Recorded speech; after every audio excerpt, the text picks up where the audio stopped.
Lloyd Vehicle Consulting, not sponsored by Lancaster Insurance.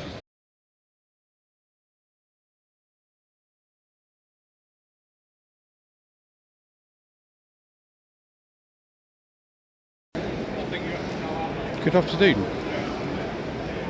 Today is the 11th of November, and this is part 6 of a slightly Shambolic shuffle around the 2022 NEC Classic Motor Show, sponsored by Lancaster Insurance.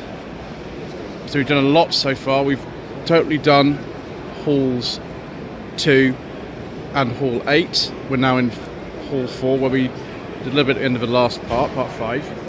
So this is the Riley RM Club, and I do apologise if I fall over, if I get things wrong, if I get my announcements, if people you recognise me and start waving and things like that. I'm afraid that's just the way it goes on this channel. Also, we don't talk about diesels around here, viewers. Thanks to the Mayor of London and his friends around the country, and also the emission zone, clean air zones, and all kinds of other ridiculous things. So 1947, Riley RMA 1.5 litre Tourer, and we've come across a beige leather interior immediately with words, I do like a nice beige leather interior. I don't really know much about these Rileys. I have to tell them apart. This is a 46, another RMA 1.5. They both look very, very nice, I must say, viewers. I know this sort of pre-war body style continued quite the way sort of into the 50s. I know that the Pathfinder eventually did sort of replace these, but they're pretty glorious, actually. Oh, it's a Woody. This one, it doesn't actually say, it's another 47. It's another RMA. Well, they've just brought up the just the RMAs at this point. Look at the roof, it's like a sort of fabric roof. I'm not going to touch it, viewers, but that doesn't look conventional in its construction at all. That's just amazing. How on earth something like that survived? Let's have a look at some more Rileys whilst we're here. And here's a Pathfinder. I think the designer of this was a gentleman named Gerald Palmer. Do we have some information on here? Yes, we do. There we go. RMA, RMB, drop head, Riley Roadster, RME, RMF. So the RME overlapped with the Pathfinder, and then it was called a Ride 2.6. Oh no, this isn't the Pathfinder, this is a 2.6. I knew I was going to get things wrong, viewers, and within the first 2 minutes of this video, I have got things totally wrong. That's just the way it goes, I'm afraid, on this channel. I did warn you. 1967-68, Riley Elf. This will be a Mark III with these doors that were later shared with the Mark III Mini, although the Hornet and the Elf got these doors first. Yeah, Mark III, there we go. Actually got something right for a change. This is a much older car though, much, much older. This will be a pre-war, won't it?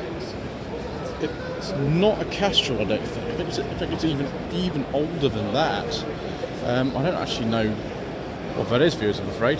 I do know that this is a Riley 1.5. I've actually seen a 1.5 in one of the previous Shambolic shuffles. Not a two-tone one like this here. That's an extraordinary range of colours. We've got sort of primrose yellow with black, and then the interior's green. That is just marvellous. So basically it's sort of upmarket Morris Minor, really. I don't know quite what age this is. It's a pre-suffix plate, so I'll be able to tell you. This actually is the oldest car that I've seen so far at the show. This might actually be the oldest car that's in this building. It's even older than the 1899 Fiat that we looked at. 1998 Riley. Yeah, Riley sort of predates companies like Austin. Look at top of here. You can see there, it's Percy Riley's Voiturette, so it's a replica. Viewers, that's two things completely wrong within less than 5 minutes. I'm not doing very well today, am I? Maybe it's because this is the sixth video I filmed today. I must stop after the next part actually and come back tomorrow. So Wolseley 6, very nice. This is 73. They came out on a K in 72. When I was younger, one of my friends at primary school, his parents had one of these in beige. It looked pretty rusty by then. This would have been around 1987, 1988, so the cars would have been quite old by then, but it looks even shinier on camera than in real life. Wolseley 444, kind of similar, I think, to the Pathfinder design. That looks very nice. What year is this? It might say on this information sheet here. So it was it's 55. One thing we failed to do last time is complete our look at Austin 7s. This is the Midlands Austin 7 Club. There are quite a few of them. So what's this one here then? This is a 1937 two-seat Opel Tourer. Excellent. And yes, viewers, I have been using my Classic this year. In fact, we've now got 2 Classics. One of them is the Rover 45 V6, which needs fixing on Monday. Or, well, it might be, I don't know, Monday or afterwards when you see this video, but hopefully it's been fixed by now. And the other I can't tell you about, actually. We'll probably see the video on it this week, one we've bought. This Austin Big 7. Yeah, I always forget about the Big 7s. It's a 1937, but it's been extensively modified. Just trying to trip over anything here, viewers. There we go. Yeah, the 6-light, 4-light saloon. The engine was new. Unique special built on the Big 7 chassis. That's excellent. The business of building specials is alive and well. This one. Oh dear, that's had a complete restoration then. Wow. So this would be what, mid-30s this thing?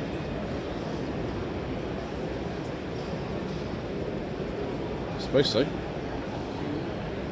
Right, let's go down here and see if we can find some other stuff. And we've happened across the Morris stand. I wonder what this is known as. So this is an Oxford of a type that later became the Hindustan Ambassador, actually. Series 3. What's it say here? Yeah, it's a Series 3. It doesn't say exactly what year this one is, but I have been in a Hindustan Ambassador in India as a taxi in 2014. That was about when they finished production of them, actually. You may pass me, but will you outlast me? Well, the design certainly lived a long time, didn't it?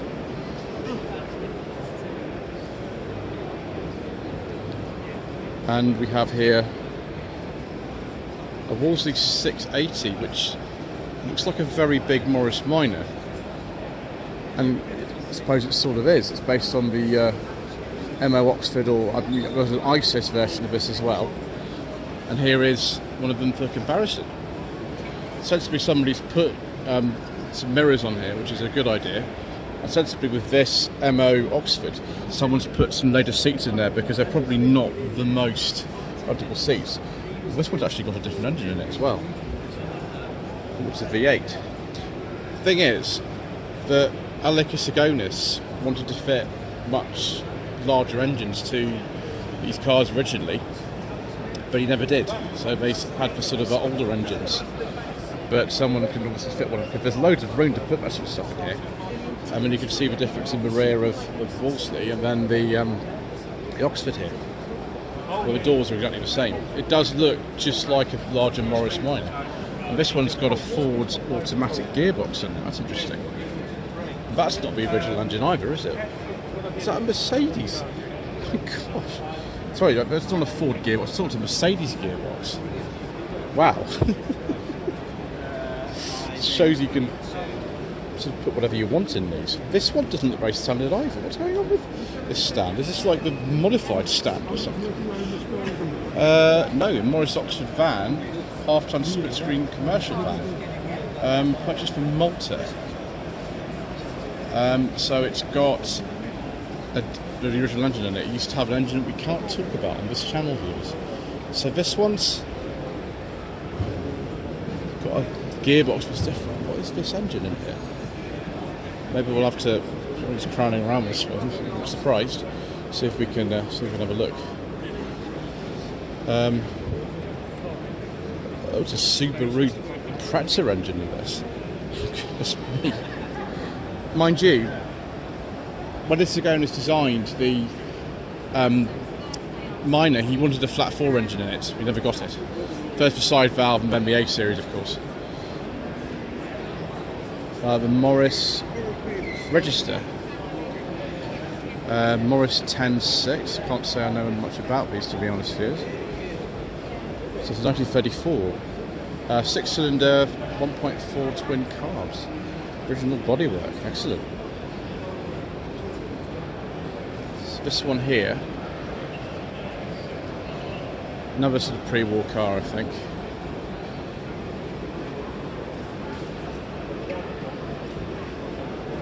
That's a Morris 8 Series E. I spoke to my mother the other day and she referred to a Morris 8 Series E. I don't really know why. Maybe they were just cars around when she was younger in the 1950s. That's probably what it was. 1938 Morris 14.6 Series 3. Again, it's not a car I really know anything about. I like the colour though, that's nice.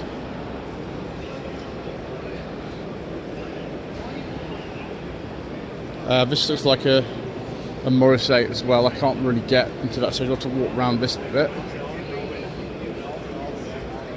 Ooh, and a stand full of little friends. I think Alex from the Alex Access channel might like this stand. I'll tell her it's here. She can acquire some friends.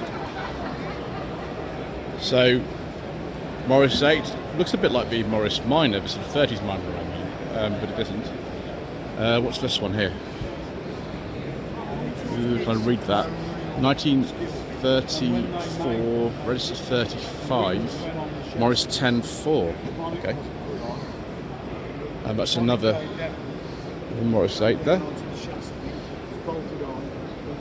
One thing I like about this show is that you have some kind of clubs for cars I just don't know anything about whatsoever. Nothing. It's a pleasure to see stuff like this as well. Right next to the West Berkshire Classic Vehicle Club, you have a Ferrari. I think that's a 308. Not very good at that sort of thing, viewers, I'm afraid.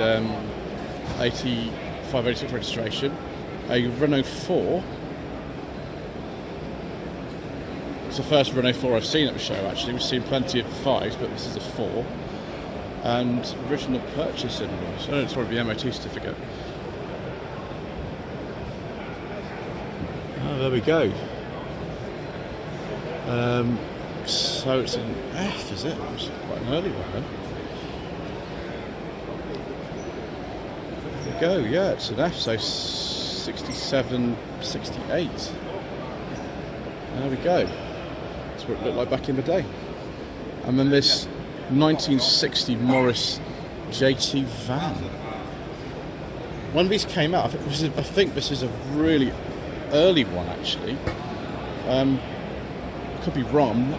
I'm not that familiar with stuff like this. That would have been quite an advanced looking design, but now obviously it looks well, not so advanced anymore. I think this is a Morris J-type van. It's like the one that they had in that. Oh, sorry, this is the Austin rebadge version of it. I can't remember what they actually called these when they marketed them, but yeah, this is the Austin badge version of the Morris J-type van. I think they made them until about 1960 from memory. Yeah, they sort of swapped over really for some reason. But there's a Morris badge, one of these, in this second Doctor Who film that was made about 1966. The Dalek Invasion Earth 2150 AD was actually one of these, and they sort of claimed that it was still around in 2150. I don't think that's the most hardy vehicle to survive the apocalypse, I'm afraid, yes. And here is an actual J-type. There we go. So yeah, there is a Morris badge. version of them, and this is what I remember them looking like this. I think production of these finished, whether it's the Morris or the Austin version, finished around 1960, from what I can recall. And this one's got a Model J type on the back. But yes, it's really strange to see this badge in Austin. I've never seen an Austin badge before. With the Morris O-type vans, which were based on the Minor, there were some Austin ones made after '68 when they discontinued the Austin 35 van. Right, next is the Marina and Ital stand. Yes, excellent views. Very late Marina here. This is I think they call this a Series 3 Marina. Yeah, it's a 79. This is a 1.7L with the let's get this right, the O series engine, that's it, yeah. O series engine. Typical sort of the period, you know, with the vinyl roof and this sort of bronze colour, isn't it? We also have here a conversion of a convertible, is that by Mumford? Yeah, convertible by Mumford of a Marina TC. This is a sort of first series one. It says 75. Is that on N menus? Yes, it is. With this sort of interesting purple colour. Purple with a brown crushed velour interior. Isn't that fantastic? But the one that I like the most is this Ital. 1982 Morris Ital 1.7HL. I don't know what it is, viewers. I'm very strange. And maybe Sarah Crabtree is like me because she has a very nice Ital. But I prefer the Itals to the Marinas. I don't know why. Don't ask. I just do. No particular reason. Right, let's have a look at some Maxis, or the Maxi Owners Club is here with some tasty treats. I have driven one Maxi so far, viewers, 72, 1750 pre-HL, but I have been offered another one. And I'm hoping at some point when that's ready I'll be able to have a go. It's a later Hydrogas Maxi. So Glenn & Duncan's 1978 Maxi. This is a left-hand drive one. Where on earth did this come from? Yeah, it's Belgium. Interesting. That is, I think colour is vermilion. I might be wrong. I think it's vermilion. And we've got a Maxi 2. It's a very late one. 1981 only, actually. This would be because production finished before the end of 81. Sorry, 81. There we go. Yeah. The Ambassador came a little bit later. There was a break in production before we started making that. Yeah, it's one of the very last ones. 1500 Maxi. It's one of the sort of later ones. I think that the 1500 ones were made until about 1980 when the Maxi 2s came in. So this would be a very late 1500. Got one here as well. It's very nice. Registered in May 1976. Purchase price £2,000 from Summit Garage in Dudley. Yes, of course, Summit Garage have been operating a really, really, really long time. I think they opened in 1947. There we go, yeah, 1500. Again, nothing fancy, it's not an HL or anything like that. I very much like that colour, viewers. 1975, Allegro 1100 Deluxe, which is still a Series 1, gosh. The quad steering wheel had disappeared by this time though, and the Series 1 Allegro that I have driven, which belongs to Alex's assets, she's around here with her Rover P4, and the P4 owners club stand we'll get to in a later day. That was a 1300 Super Deluxe 2-door, blaze red, 74. This hasn't got the Quartic steering wheel, and it's just a deluxe rather than a super deluxe.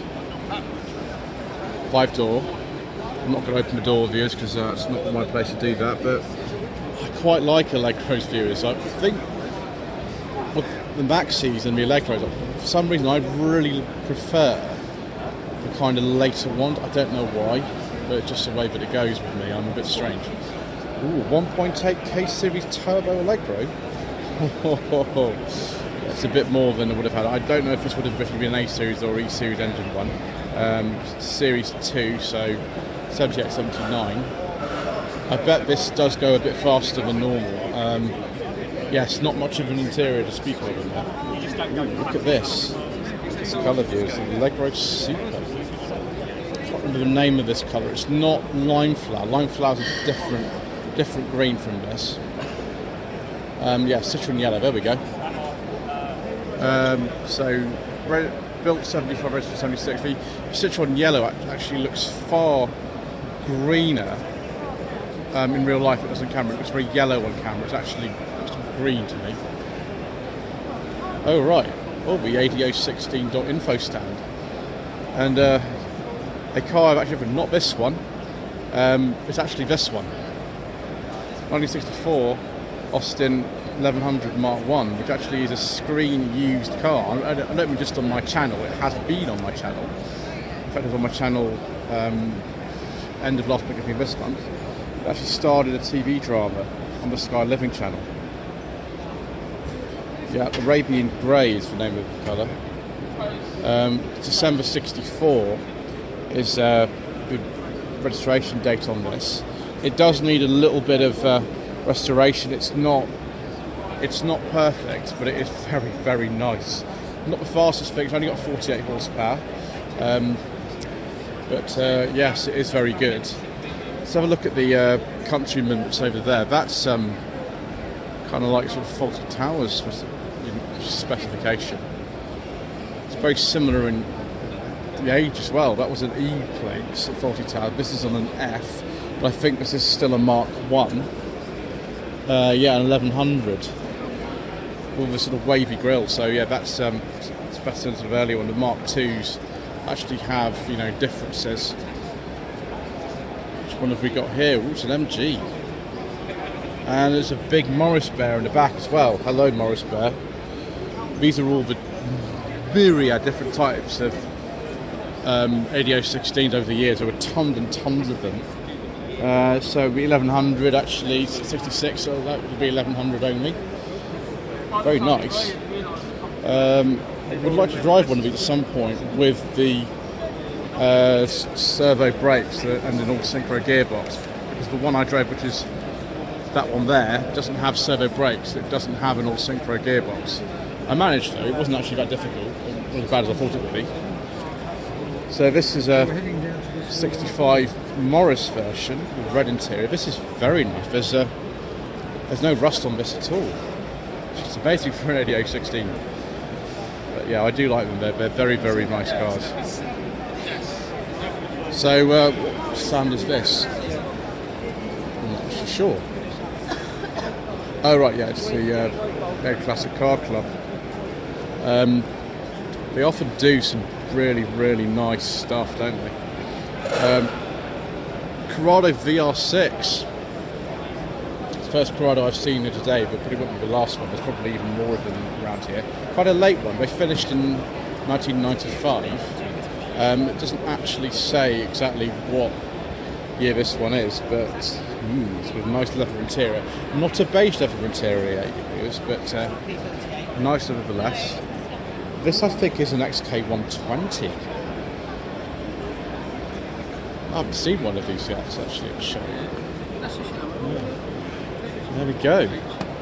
Yeah, it's a 52. Then a mini pickup. So, 1979.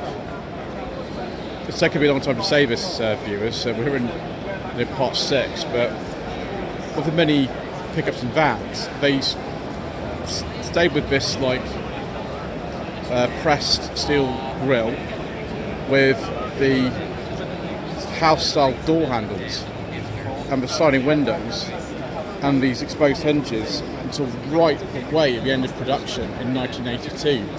They were replaced by, I think, a Morris badged van based on the Metro. Ford Crown Victoria here. It's a 2008, it's a relatively late one.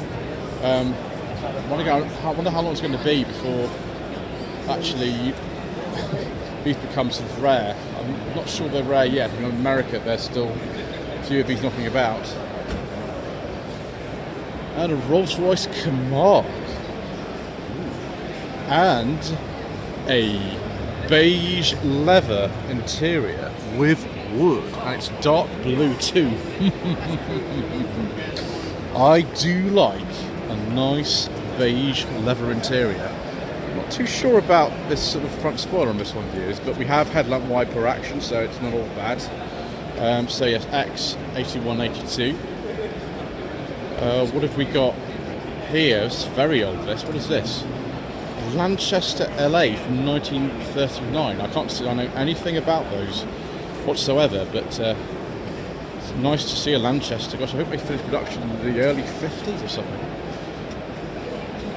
Quite an early Sherpa here, sort of kind of Spy Who Loved Me type sort of spec Sherpa as well. 75, 76 registration, about the same age as the one would have been in the Spy Who Loved Me actually, although that was just a panel van. This is a sort of pop-top camper thing. Amazing to see one, but it's not horrifically rusty as well. 3081 Motor Club. I thought that was just for sort of A series engine cars. There's a Fiesta here as well. That's okay though, because I like Fiestas. 81, 82 Mini City. 89 Ford Fiesta Mark III gear. Yes, an early gear. Let's look at that. That's very special. The Mark III Fiesta I saw in No Budget Reviews last month was just 1.3 flight. It was a little bit like a gear, but not quite as fancy. I think this is it's a very early Mark III Mini, 1969. It's got the kind of later doors on it with wind-up windows and things. But I think this is it's a Cooper S. It's sort of a Italian job sort of era Mini.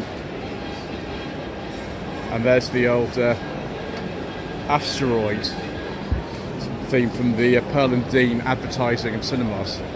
1972, 1973 Triumph TR6.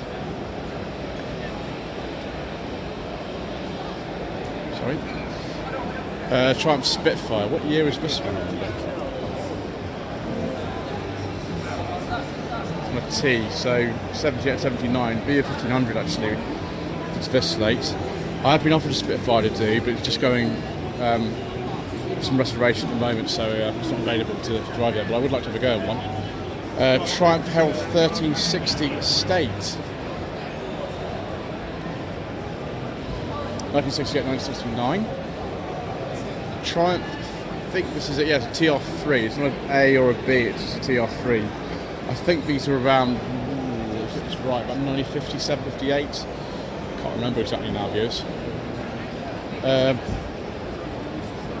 Morris Minor 1000 with the 1.1 engine. 67, 68. I think this is Trafalgar Blue, this colour. The Morris one I drove on the channel back in September was also Trafalgar Blue, but it was a two-door and it was a 69. There we go. Gosh, it's got really interesting 80s style window sticker there.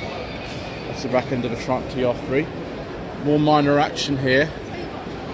I can't remember this colour. I think this is the colour that my mother's Minor 1000 was. Hers is, I should say, it's still around I think, but the plate's been taken off for some reason. This is a 61, so it's quite late.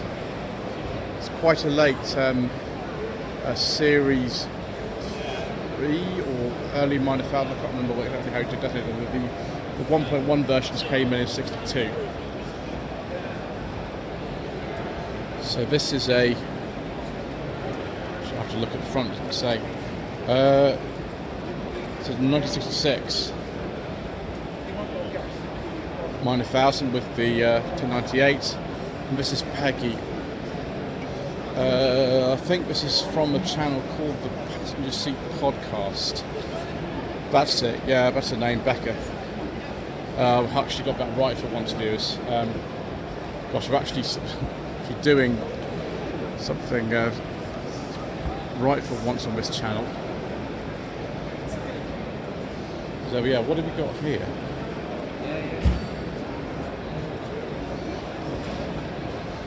That's a very late midget actually. It's the version 1790 registration. Obviously the rubber has been taken off this one. But the interior perhaps will be more modern in it. Yeah, it's what they look like towards the end. The midget I drove, and this is actually a Sprite rather than it's a very late Sprite. They finished I think in 71. This is a 6970 registration. The midget I drove is actually in Hall 2. We've already filmed it. I think it was in like part 2 or something like that. And here we have another fully rubber bumper midget, 7607 registration. Again, it's been taken off, and we've got some roast styles on here. Slightly earlier interior, and of course, yes, a car that I actually filmed on my channel. I think this is it. Yeah, it's a 2005 Jaguar XJ8, which I absolutely loved.